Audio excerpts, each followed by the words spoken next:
Hallo, Servus und herzlich willkommen zu einem neuen Video von mir. Heute, wie ihr seht, zu meiner Linken meine alte Triumph Street Triple 675, Baujahr 2009.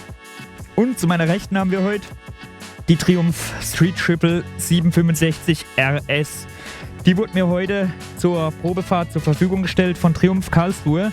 Also großes Shoutout an der Stelle. Wenn ihr nach dem Video Bock auf eine Triumph oder Bock auf eine Street Triple bekommen habt, dann schaut mal bei denen vorbei. Aber wir starten jetzt direkt rein und gucken uns die neue Street Triple RS mal genauer an.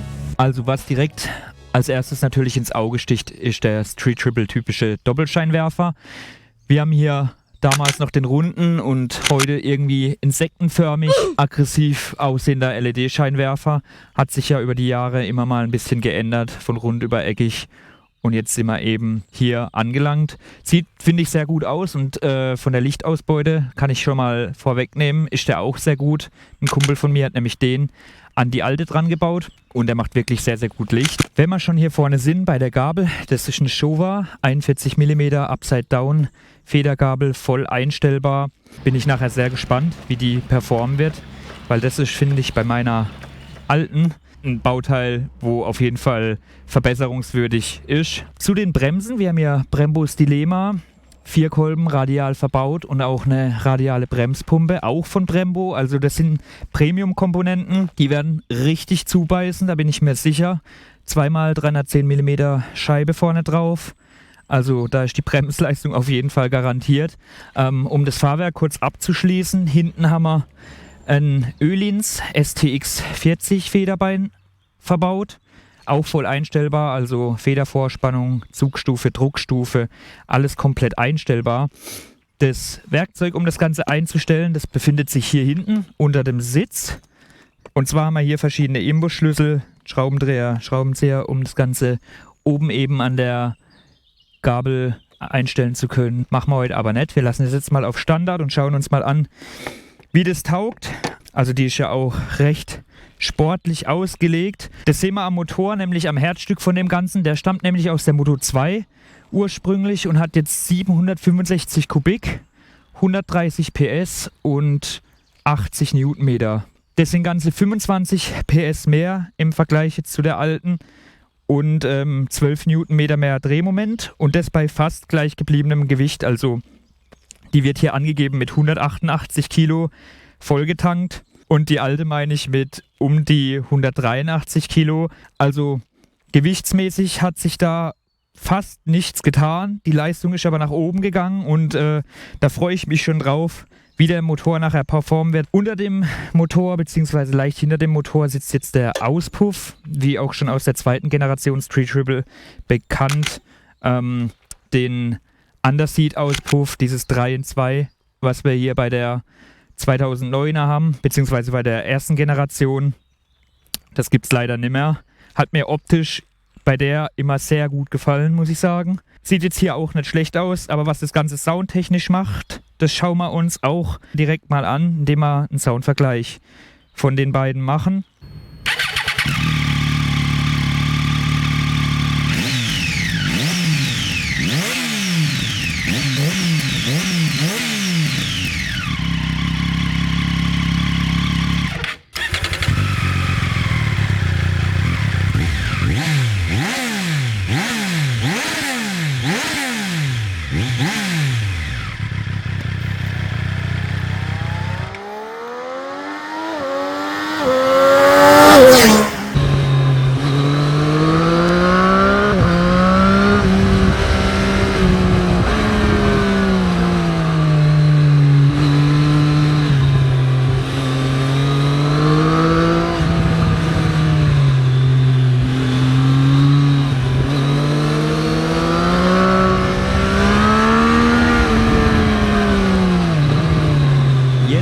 Gucken wir uns kurz den Sitz an. Der ist hier, finde ich, sehr schön verarbeitet, hat hier Nähte drauf. Allgemein die Verarbeitung ist wirklich super. Also wenn wir uns hier die Lackierung anschauen, das Gelb sieht auch echt geil aus. Kleine Details hier wie im Tankdeckel, das Triumph-Logo. Alles fühlt sich eigentlich, würde sagen, richtig hochwertig an. Auch die Hebel, Kupplung und Bremshebel fühlen sich gut an. Sind auch ab Werk hier einstellbar.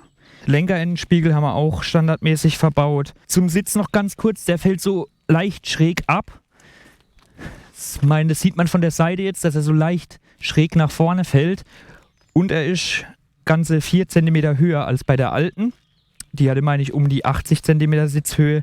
Jetzt haben wir hier knapp 84, also ich meine 83,6 oder sowas. Und wenn ich jetzt hier mal drauf sitze, dann merkt man das schon deutlich, wenn man von der alten kommt, wie hoch der Sitz eigentlich ist. Ich bin jetzt auch nicht der Größte mit 1,73, aber ich komme auf jeden Fall noch gut auf den Boden. Das Schöne ist, die Sitzbank läuft hier vorne relativ schmal zusammen. Auch der Tank ist sehr schmal aufgebaut. Ich habe direkt das Gefühl, das Motorrad wirkt auf jeden Fall schmaler als zuvor.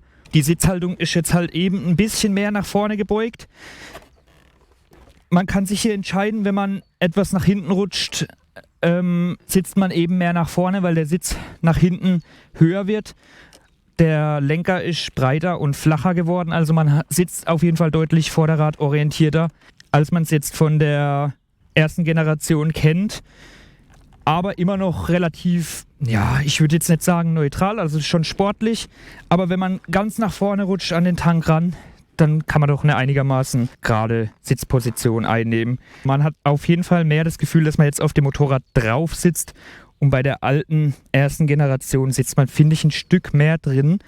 Das ist unter anderem auch, da jetzt das Display tiefer sitzt und hier kein Windschutz verbaut ist. Also an meiner alten habe ich ja noch eine Scheibe vorne dran. Hier ist jetzt halt gar kein Windschutz vorne. Sieht eigentlich ganz schön aus, weil alles frei ist und ich habe auch einen direkten Blick immer vor das Vorderrad. Wir haben hier 5 Zoll TFT-Display verbaut. Erster Punkt schon, wie ihr seht, das Hochfahren von dem Motorrad, das geht eine ganze Weile. Da lässt es sich Zeit. Man kann es aber auch schon vorher starten. Also man muss nicht immer warten, bis es hochgefahren ist. Also dann sehen wir hier ganz klassisch Geschwindigkeitsanzeige, Ganganzeige, Temperatur, Uhrzeit, Kühlwassertemperatur. Vom Stil her können wir 4 verschiedene Anzeigen auswählen, wo ich auch eigentlich schon meinen ersten Kritikpunkt anzubringen habe. Die Ablesbarkeit von beispielsweise der Drehzahlanzeige finde ich irgendwie zu klein, muss ich ganz ehrlich sagen. Also wenn man da drauf sitzt und fährt, ist schon relativ schwer zu erkennen. Die wichtigsten Knöpfe hier sind einmal der Joystick, mit dem wir hoch, runter, rechts, links durchs Menü navigieren können. Dann haben wir hier einen Knopf für die verschiedenen Riding Modes. Also da können wir switchen zwischen Road, Sport, Track, Rider und Rain. Und dann gibt es noch auf der rechten Seite einen Home-Button sozusagen, Menüknopf, in dem wir dann ins große Menü reinkommen. Hier haben wir dann die Möglichkeit, die einzelnen Riding Modes nochmal durchzugehen. Und je nach Bedarf können wir auch zum Beispiel, wenn wir jetzt in Track-Modus gehen, nochmal einzelne Einstellungen vornehmen, ob das ABS auf Road oder auf Track-Modus laufen soll.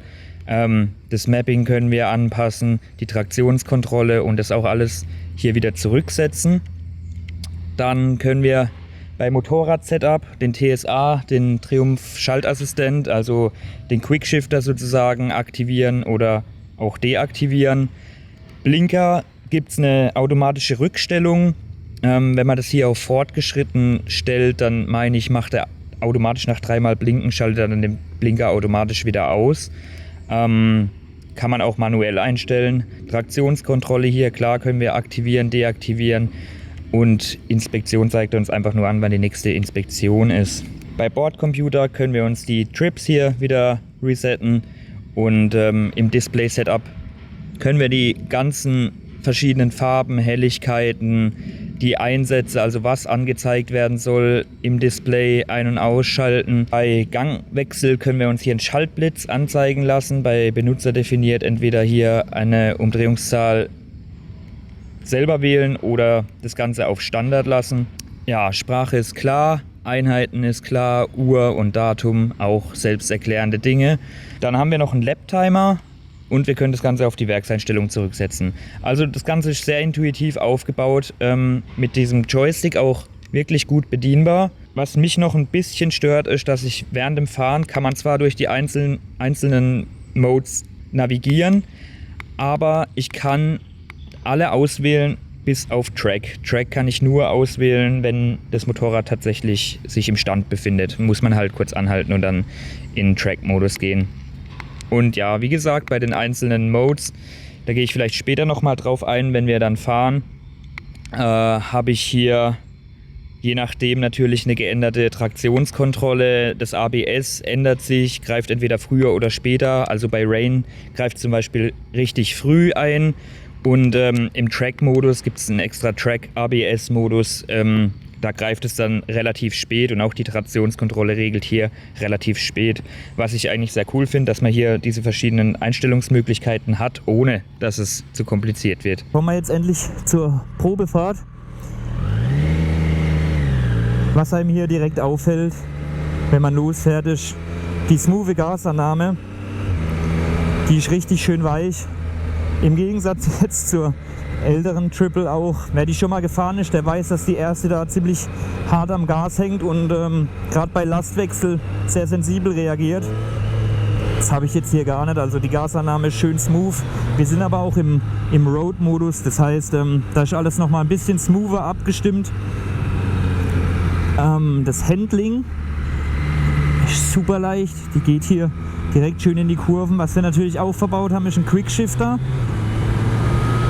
der super smooth funktioniert. Also selbst bei relativ niedrigeren Drehzahlen, wie wir sie jetzt haben, läuft der richtig schön geschmeidig hoch und auch runter. Also beim Hoch- und Runterschalten merkt man auf jeden Fall deutlich, wenn der Gangwechsel stattfindet. Also es gibt einen leichten Knackpunkt, der ist nicht zu weich abgestimmt. Gasannahme ist wie gesagt sehr smooth. Wir haben hier Ride-by-Wire, also elektronische Gasannahme quasi, nicht wie bei der alten Triple, wo es noch konventionell über Seilzug und Drosselklappen das Gas geöffnet wird. Und man muss sagen, also das funktioniert richtig gut. Wir haben hier keine Verzögerung oder sonst irgendwas, also jeder Griff am Gas wird direkt umgesetzt.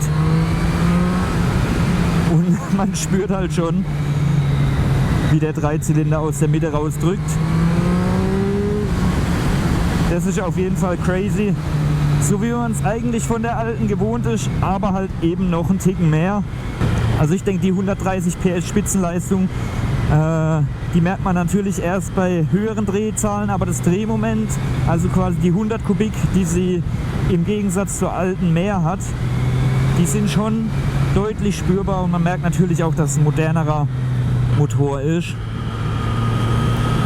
Auch der drückt richtig sauber aus der Mitte und aus den niedrigen Drehzahlen auch schon raus. Und jeder weiß, wenn der Dreizylinder erstmal ein bisschen Drehzahl hat, dann feuert er richtig. Ja, da wird hier auch das Vorderrad direkt leicht. Ich habe mir vorgenommen, 2 verschiedene Teststrecken heute zu fahren. Eine mit bisschen engeren, schlechterem Belag und eine mit ziemlich langgezogenen oder auch schnelleren Kurven mit drin, um einfach auch das Fahrwerk mal ein bisschen zu testen. Aber was man schon soweit sagen kann, ist, dass der Sitz sich relativ hart anfühlt auf jeden Fall. Also der ist relativ dünn gepolstert, würde ich sagen, und hart. Aber was halt nice ist, dass ich hier nach hinten rutschen kann und dann sitze ich eben ein Stückchen höher nach vorne gebeugt. Oder ich setze mich relativ weit nach vorne, kann den Tank dann gut mit meinen Beinen greifen und sie eben relativ schnell umlegen. Gerade bei Wechselkurven richtig, richtig geil. Und ich muss auch sagen, also obwohl sie eigentlich auf dem Papier 5 Kilo mehr hat wie die alte, bewegt sie sich deutlich leichter. Es fühlt sich eigentlich an, als hätte die 5 Kilo weniger als die alte. Also was ich gelesen habe, ist, dass es dem neuen Aluminiumrahmen geschuldet ist. Der Tank ist zudem ein bisschen nach unten gewandert und wir haben jetzt hier halt auch den Auspuff quasi direkt unter Motor, was den Schwerpunkt auch nochmal tiefer setzt. Und durch die höhere Sitzposition und natürlich auch in Kombination mit den Reifen, darüber haben wir noch gar nicht gesprochen, wir haben hier die Super Corsa SP V3 drauf. Eigentlich ein rassiger Sportreifen, den man auch so direkt auf die Strecke mitnehmen könnt. Der Reifen baut schon gut Grip auf, aber braucht natürlich Temperatur, deswegen da gerade am Anfang auch ein bisschen langsam machen. Aber wenn der Reifen erstmal auf einigermaßen Temperatur ist, dann klebt er auf jeden Fall wie eine 1. Und ich freue mich da schon ein bisschen flotter durch die Kurven zu fahren nachher.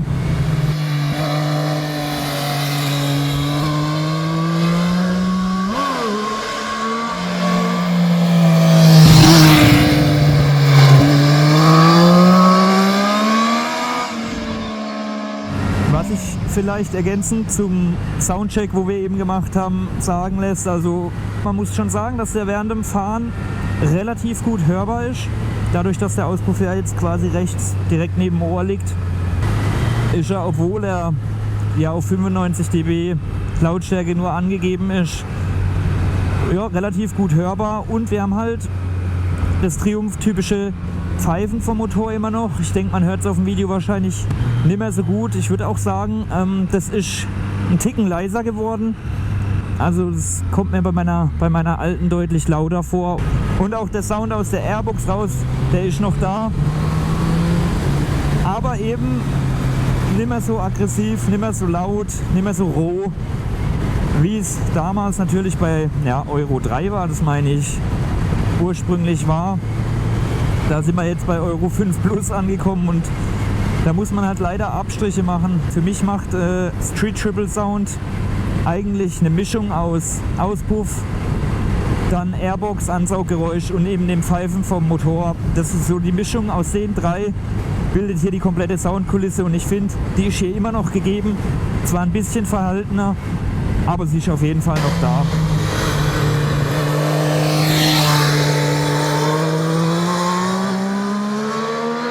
Jetzt noch mal kurz aufs Fahrwerk zu kommen. Wir sind jetzt auf einer Strecke, die so den schlechtesten Belag hat, die ich so kenne. Und da können wir, glaube ich, das Fahrwerk ganz gut testen. Ich muss jetzt hier auch ein bisschen aufpassen, weil zu dem schlechten Belag auch noch kommt, dass es eben geregnet hat. Da kann man auch den Regenmodus gleich mal testen und ich muss sagen, da geht es echt sehr gut, sehr, sehr ruhig ans Gas und drosselt die Leistung auch sehr gut. Also wie man sehen kann, ich bin hier fast im Vollgas und da kommt nichts. Also die Traktionskontrolle und alles arbeitet sehr, sehr gut, im Regenmodus auch.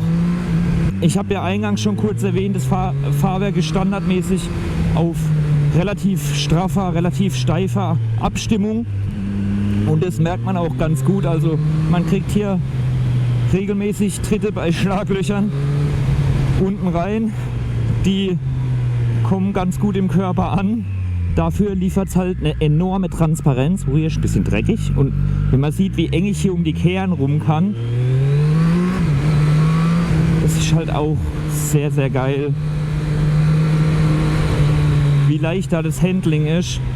Ja, dieses steifere, härtere Fahrwerk sorgt halt dafür, dass wir in schnelleren Kurven eine enorme Stabilität haben. Wie es Servus bis jetzt eigentlich nur von größeren Maschinen zu kennen.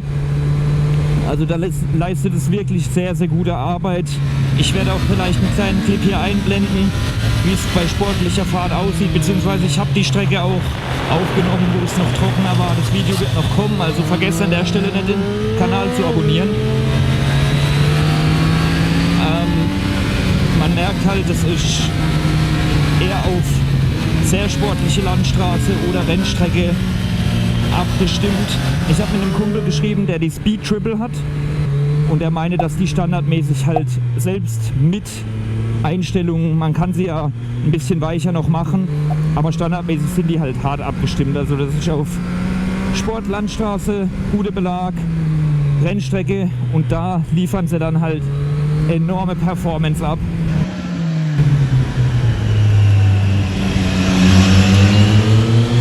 Und auf der Geraden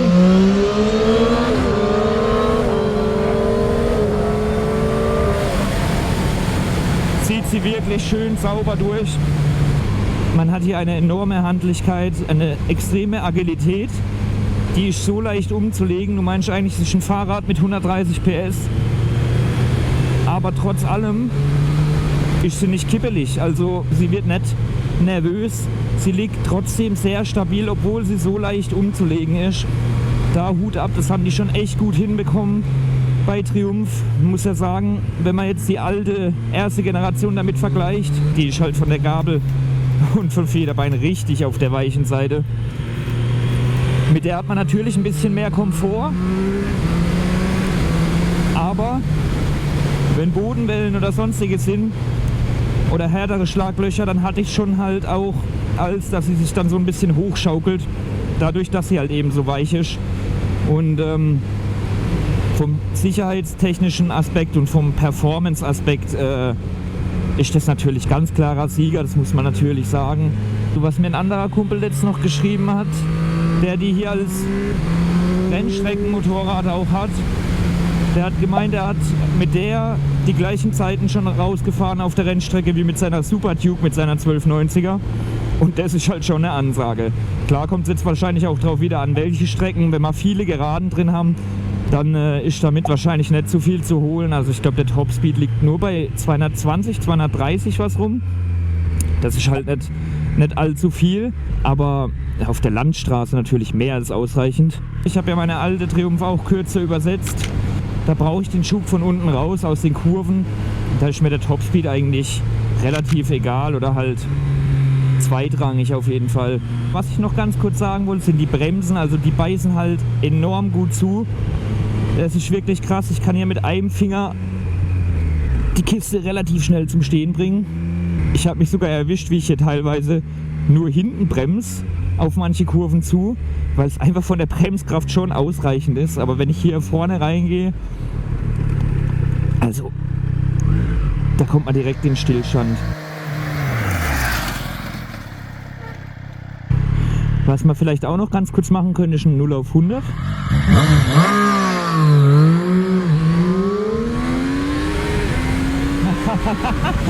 Alter. Das ist eine Kersebeschleunigung, also Mann oh Mann. Ich bin die Speed Triple jetzt noch nicht gefahren, aber ich habe gelesen, bis 130 gibt es tatsächlich von der zur Speed Triple keinen Unterschied, was das Beschleunigen angeht. Und das ist ja schon mal eine Ansage.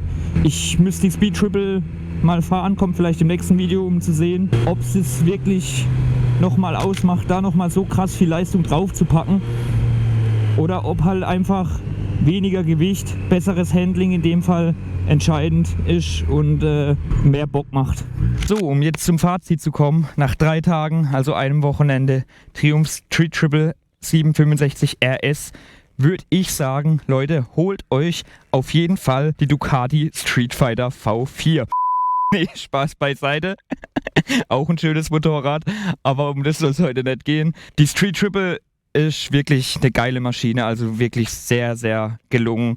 Der Sound ist ja ein Punkt, wo ich sage, da würde ich ein bisschen Abzug geben, aber ansonsten macht sie im Vergleich zur ersten Generation halt eigentlich so gut wie alles besser.